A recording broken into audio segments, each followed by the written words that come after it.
Beware of liberal men. They are just as dangerous as the super conservative ones, because those men are telling you, they're using feminism against you. Feminism is about choice, but they're literally saying, well, you want it to be equal. Okay, go ahead and pay for your own shit. Go ahead and pay. Okay, you want it to be equal. Well, go ahead and work. Why do I have to take care of you? Why do I have to spend money? Why do I have to pay for things? You want to be equal? You can be equal. While we are still not equal in society, in any society across the globe, in any country across the globe, and then on top of that, they don't share the emotional burdens, the mental burdens, the physical burdens, the burden of pregnancy, the burdens of the dangers that we face in society by other men that they don't stand up to. Be very, very, very careful, because that's very dangerous. A liberal man's gonna sit there and tell you, oh, I support your rights. Oh, yeah, I support you getting everything. Because he doesn't want to do those things for you. He's thinking from an actual perspective where he is extremely selfish. A liberal man is just as dangerous as a conservative man, okay? You want one in between. You want one outside of those catalogs, okay? Think for yourself. Again, ask them what their values are, why they think that. If I'm equal to you, then what is your fucking purpose? Let's not forget that they are extracting more out of you. Literally, they're getting you to pay for yourself and them while getting full access to you.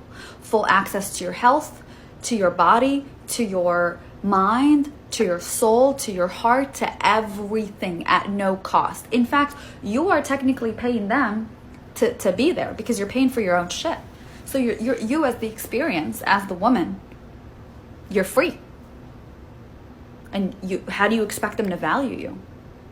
Any man who thinks he should go 50-50 with you is a very dangerous man. Is a very dangerous man. Okay?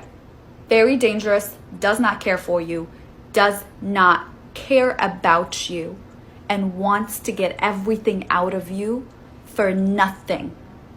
Okay? You can't have the benefits of gender norms without the negatives. This has nothing to do with liberal men. This has to do with what women wanted and not understanding it. Equality is equal rights, choices, benefits, and opportunities. But it's also equal responsibility, accountability, and consequences. So if you want to be equal to a man, then you take the good and the bad. You don't get to pick and choose when you want to be equal and when you don't because it doesn't benefit you. That's not equality, that's privilege. Okay, so what I'm about to say is kind of a joke and kind of not a joke, but really not a joke. But someone make me a stay-at-home mom, wife, girlfriend. I don't think it's a lot to ask. I will be the traditional wife. Like, please, someone, anyone, anywhere, please. She's already in the finally ready to settle down after finding herself phase. How old are you? Do you have kids? What are you bringing to the table? Simps, it's your time to shine. So I infiltrated the women's empowerment movement on this app just to see kind of what the fuck the deal actually was, to see if they actually cared about women. On the surface, it really sounds like they did. It sounded like they were going to talk about femicide. It sounded like they wanted to help women, move forward in life. But once you actually keep paying attention, they've been yapping about men for years on this app, and they are just blaming men for their own suffering for years on this app. I didn't know it was for years, mind you. These women have been yapping about men and blaming men for years, okay? That is not women empowerment. When I infiltrated this whack job fucking cult on this app, I saw that these women just live in victim mentality, okay? They'll talk about mental health and seeing therapists and taking pills. Oh, absolutely, they fucking will. They won't talk about your physical health, though, because they're still saying that body positivity, you could be as big as you fucking want, even though 400,000 women are dying every single fucking year from heart disease. That's not women empowerment, right? Blaming men for your own suffering 24/7 also isn't women empowerment, because their solution isn't even to leave men alone, because they can't even say that with their whole fucking chest. They don't tell women to delete the dating apps. They, mind you, they also hold up hookup culture. You can't have both realities in your brain if you're trying to decenter men, and you simply can't tell women, stop fucking. okay? That's not women empowerment. This fake women's empowerment cult on this app has showed me that these women don't give a fuck about women. It's all about their party affiliation. It's not about all women, okay? They don't give a fuck about women. As long as you vote their way, that's all they care about. They don't give a fuck if you're on your deathbed from not taking care of your physical health. Did you fill out your ballot? Did you fill it out? Okay, good. We'll get you some medicine later on. Cult on this app is actually fucking insane, okay? I thought for a moment we were gonna push, one direction. But no, these bitches on this app don't give a fuck about women.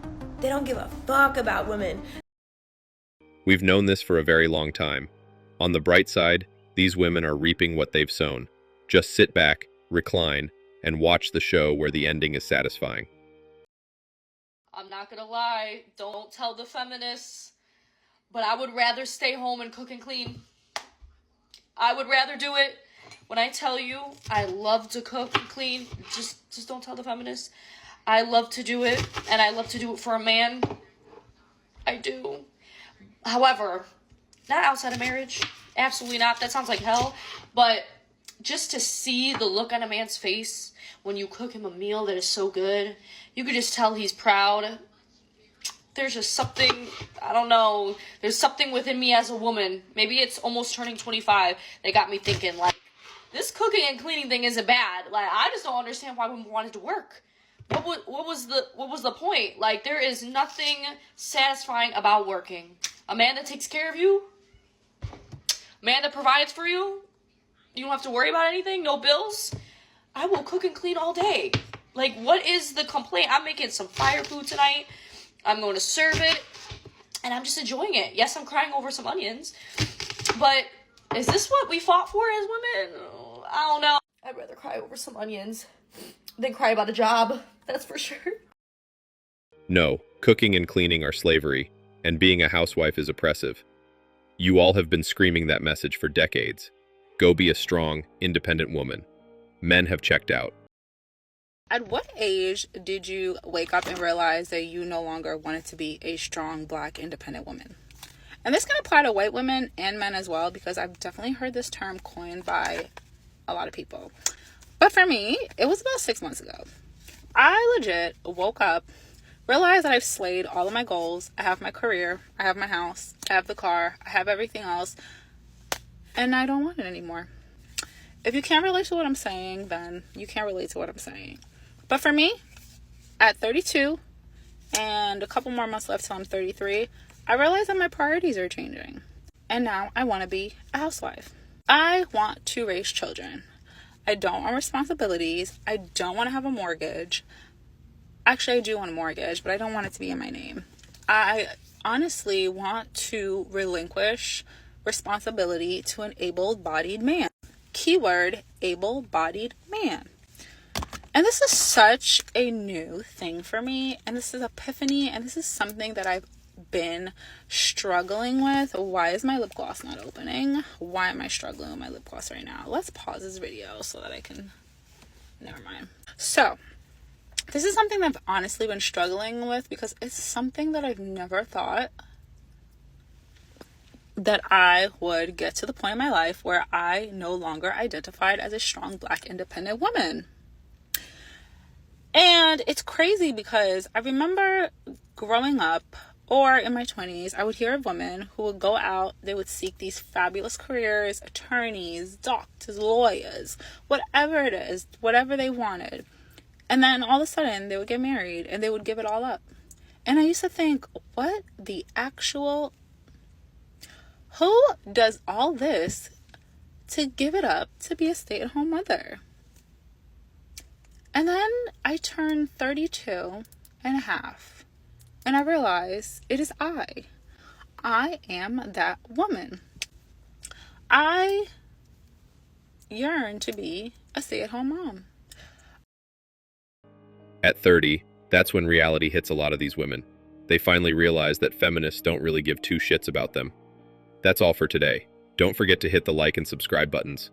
Also, click on the notification bell to know when I drop a new video. Bye.